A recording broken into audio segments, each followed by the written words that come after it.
अखिलेश बोले, सपा छोड़ने वालों को भाजपा दे रही है वीआईपी सुरक्षा। मतदान और सावधान होकर करे मतदान। मीरापुर जनसभा को संबोधित कर बहुसुमा के हंसापुर पहुंचे पूर्व मुख्यमंत्री अखिलेश यादव। मीडिया से की बातचीत। मवाना बिजनौर लोकसभा सीट से सपा प्रत्याशी दीपक सैनी के पक्ष में चुनावी सभा करने पहुंचे सपा राष्ट्रीय अध्यक्ष अखिलेश यादव ने बीजेपी सरकार पर जमकर निशाना साधा। चुनावी रैली को पूरा करने के बाद पूर्व मुख्यमंत्री अखिलेश यादव बहसुमा के गांव हंसापुर देवेंद्र गुर्जर के आवास पर पहुंचे और मीडिया से बातचीत करते हुए बोले कि कभी हुआ था समुद्र मंथन, अब है संविधान को बचाने का मंथन चल रहा है। कहा कि ये संविधान बचाने का चुनाव है।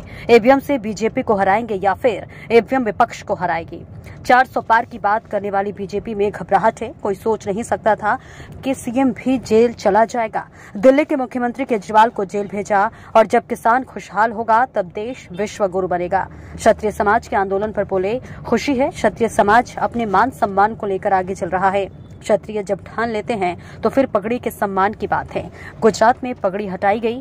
कहा कि बीजेपी जानबूझकर अपमान कर रही है। गुजरात का क्षत्रिय बीजेपी के खिलाफ खड़ा हुआ और फिर राजस्थान का पश्चिमी में हवा चली है जो पूरब तक जाएगी। उन्होंने कहा कि जो हमारी पार्टी छोड़कर गए उन्हें बीजेपी सिक्योरिटी दी जा रही है और हमारी सिक्योरिटी कम की जा रही है। पेपर लीक मामले में अखिलेश यादव बोले, यूपी और हरियाणा में बीजेपी की सरकार पेपर आउट करा रहे हैं जिसमें बीजेपी के लोग शामिल हैं। हरियाणा सरकार की प्रॉपर्टी जब्त कर लो। कहा कि बीजेपी के लोग बीजेपी के खिलाफ हैं। पश्चिमी माहौल बदला हुआ है। भाजपा नेताओं के स्टेटमेंट सुन लो। हम 79 सीट जीतेंगे और 1 सीट पर लड़ाई है। गरीबों को पौष्टिक आटा और डाटा फ्री देंगे। पुलिस से लूट कर रही है और उसी से परेशान होकर गोली मार रही है और अभी तक थानों में ही भ्रष्टाचार था। स्वामी प्रसाद मौर्य के चंद्रशेखर को सपोर्ट करने के सवाल पर कहा, यह राजनीति है। बीजेपी पीछे से हाथ मिला लेती है जो सपा को नुकसान पहुंचाएगा। उन सबको बीजेपी वीआईपी सिक्योरिटी दे रही है। और इसी के साथ उक्त बातें बहसुमा के हंसापुर में कुंवर देवेंद्र गुर्जर के आवास पर पहुंचकर मीडिया के समक्ष की। मैं अपने प्रेस के साथियों का धन्यवाद देता हूं कि जब मैं आदर्श जी से मिलने आया हूं, उनके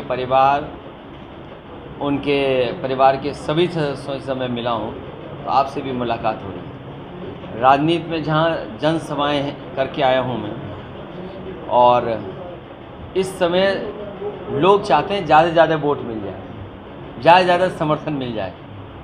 और जब परिवार का समर्थन मिले तो मैं समझता हूँ इससे बड़ा समर्थन और क्या हो सकता है। जिस दौर में हम लोग राजनीति कर रहे हैं, विशेष परिस्थितियों का चुनाव है। एक तरफ तो बीजेपी जो ये बात कह रही है कि 400 पार, जो आकलन उनका है वो 400 पार का है, तो फिर इतनी घबराहट क्यों? क्या वजह है कि 400 पार जब हो रही हैं तो आप विपक्ष के नेताओं पे झूठे मुकदमे लगा रहे हैं?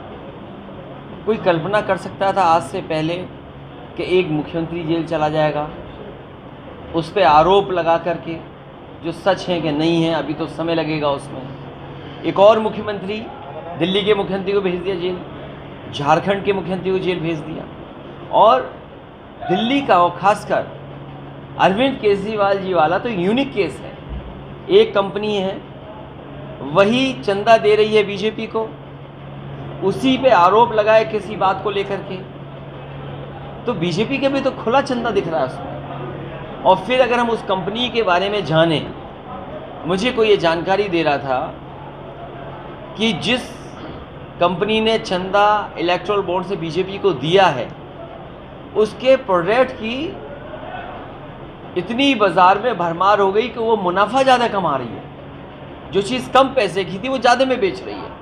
तो अगर हम देखें पूरे इलेक्टोरल बॉन्ड का, तो जिन जिन कंपनियों से लिया गया है उन कंपनियों ने मुनाफा कमाने के लिए महंगाई थोप दी हमारे ऊपर। तो महंगाई किसी बाजार की वजह से नहीं है, ये महंगाई है क्योंकि बीजेपी के गलत नीति के वजह से और वसूलने की वजह से महंगाई है। और फिर बेरोजगारी देखो कहाँ है। आंकड़े अगर हम वो सच माने जो आए हैं, 80% से ज़्यादा नौजवान नौकरी और रोजगार की तलाश में है। अगर इस तरीके से नौजवान के मन में हताशा आएगी और बेरोजगारी के प्रति अगर ऐसा दिखाई देगा, तो हो सकता है कल को कहीं ऐसा ना हो कि श्रीलंका जैसा माहौल बन जाए। तो इसलिए विशेष परिस्थितियों में है, किसान की आय दोगुनी हो, किसान को एमएसपी का कानूनी अधिकार मिले, जिससे वो लाभकारी मूल्य मिल सके, वो जो फसल पैदा करे उसका भाव उसे अच्छा मिले, तो खुशहाली आएगी। हम विश्व गुरु तब बनेंगे जब हमारा किसान खुशहाल होगा। हम विकसित भारत तब होंगे जब हमारे हर नौजवान के हाथ में नौकरी या रोजगार होगा। और जिस तरह के लोकतंत्र में दबाव हैं लोगों के ऊपर, हमारी संस्थाओं के साथ खिलवाड़ हो रही है, जितनी भी संस्थाएं मजबूत होंगी उतना हमारा लोकतंत्र और संविधान मजबूत होगा। उदाहरण के लिए अगर हम दुनिया के पैरामीटर्स में देखें तो जो प्रेस की आज़ादी पे हम कहाँ खड़े हो गए आकर के। मैं तो ये कहता हूँ कि जितनी प्रेस को आज़ादी मिलेगी उतना हमारा लोकतंत्र मजबूत होगा। जितनी हमारी प्रेस के ऊपर दबाव बनाया जाएगा उतना ही हमारा लोकतंत्र कमज़ोर दिखाई देगा।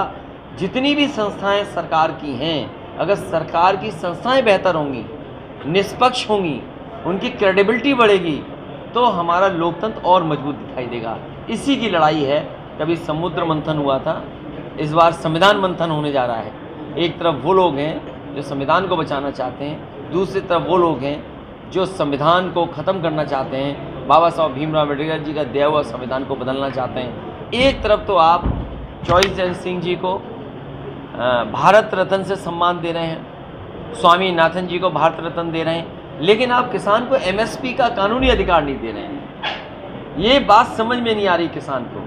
अगर आप किसान नेता को भारत रत्न से सम्मान दे रहे हैं, चौधरी चरण सिंह जी को भारत रत्न दे रहे हैं, स्वामीनाथन जी को आप भारत रत्न दे रहे हैं और एमएसपी का कानूनी अधिकार नहीं दे रहे हो, तो कहीं ना कहीं बात किसानों को समझ में नहीं आ रही है।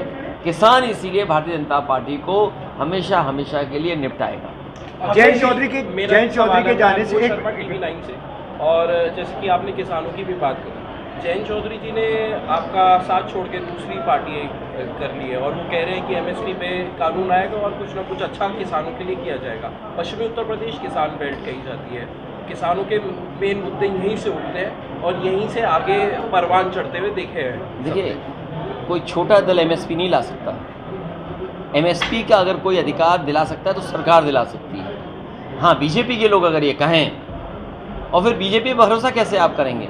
1000 किसान की आत्महत्या जान गई है, शहीद हुए 1000 किसान। और फिर अगर हम एनसीआरबी का आंकड़ा देखें तो 1 लाख किसानों ने 10 साल में आत्महत्या की है। पिछले 2 दिन पहले डिप्टी चीफ मिनिस्टर यहाँ मेरठ में थे, उन्होंने कहा कि समाजवादी पार्टी अपनी हार को स्वीकार कर चुकी है, इसी वजह से अखिलेश यादव अभी प्रचार के लिए ही आपको बार बार उन्होंने कहा कि वो प्रचार के लिए भी नहीं निकल रहे हैं और अपने घर से भी नहीं आ रहे हैं, चुनाव के बाद वो सोशल मीडिया और उन्होंने हार कर ली है। इस पे क्या बयान है? सबसे पहले समाजवादी पार्टी के लोगों ने अपना प्रत्याशी घोषित किए, सबसे पहले समाजवादी पार्टी ने अपना गठबंधन बना लिया। सर बार बार बदले भी। अरे आपको मंत्री की टिकट कट गई उसकी चिंता नहीं है? नहीं, उन्होंने कहा बार बार बदल रहे हैं। अरे बार बार बदल रहे हैं। नहीं, ये बताओ, एक मंत्री की टिकट कट गई और आपको चिंता इस बात की करनी चाहिए चिंता इस बात की करनी चाहिए कि केसरगंज की अभी तक टिकट घोषित नहीं हुई है। सोचिए आप, मेरठ में 3 बार प्रत्याशी बदल अभी डिप्टी और सीएम सोचिए, नहीं, और सोचिए आप, जो प्रत्याशी मेरठ के आए हैं उन्हें होश ही नहीं है कि मुद्दा क्या है। क्या वो सो रहे थे कहीं, या बहुत दिनों बाद गुफा से निकल करके? अभी डिप्टी सीएम आए थे तो उन्होंने बोला था, भैया एक मिनट बात तो आने दो पूरी और बीजेपी के लोग बीजेपी को हरा रहे हैं। सोचिए, 2024 की लड़ाई है या 2027 की लड़ाई देख रहे हैं? ये 24 की लड़ाई है लोकतंत्र बचाने। अखिलेश जी आखिरी सवाल करते हैं, क्या लॉजिक है? 400 पीछे 400 सीट आएंगे ही। ये डरा रहे हैं जनता को कि पता नहीं संविधान में क्या बदल देंगे। हाँ, वो कह रहे हैं इसलिए हम जनता को सावधान करना चाहते हैं। सर बीजेपी वाले कह रहे हैं 400 बड़ा होने वाला है। जीत गए, चलेगी 400 सीट अगर जीत गए तो पता नहीं संविधान में क्या बदल देंगे। और फिर अगर 400 ही जीत रहे थे तो घबराहट क्यों है? क्योंकि आप दिल्ली के मुख्यमंत्री को जेल भेज रहे हैं, एक झारखंड के मुख्यमंत्री को जेल भेज रहे हैं। जिन संस्थाओं से आपने छापे मरवाए, उन्हीं के माध्यम से आपने पैसा वसूल लिया, उन मुद्दों से आप ध्यान हटाना चाहते जनता को। आप हम यहाँ बैठे हैं, क्या 1600 करोड़ कोई चंदा देगा? क्या वो कंपनी जिसका खुद का मुनाफा नहीं है और मुनाफे से 3 गुना ज़्यादा चंदा दिया है? सोचिए आप, तो महंगाई तो अपने आप बढ़ जाएगी, नहीं बढ़ेगी महंगाई क्या? समाजवादी पार्टी और पिछले जो बाकी विपक्ष हैं वो लगातार ईवीएम के अगेंस्ट में आवाज़ उठाते रहे। समाजवादी पार्टी ईवीएम से बीजेपी को हरा के ईवीएम हटाएगी। ईवीएम से हरा के फिर ईवीएम हटाएंगे।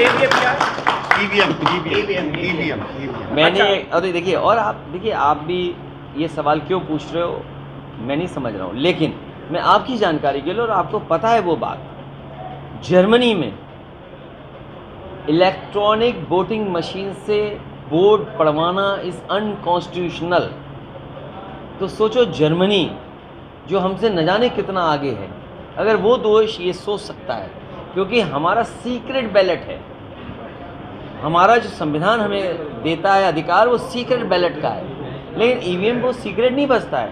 इनके गांव में, इनके बूथ का हमें पता है कि वोट किसका है, तो हमारी सीक्रेसी खत्म हो रहा, हमारे एक दूसरे में दूरियां पैदा करता है।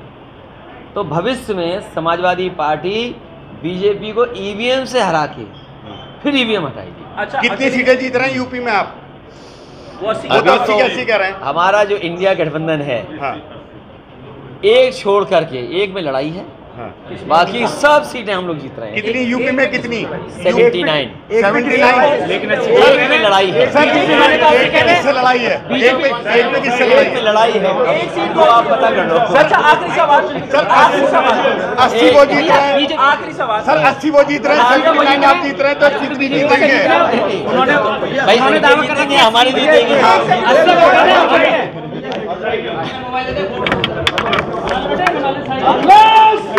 जिंदाबाद।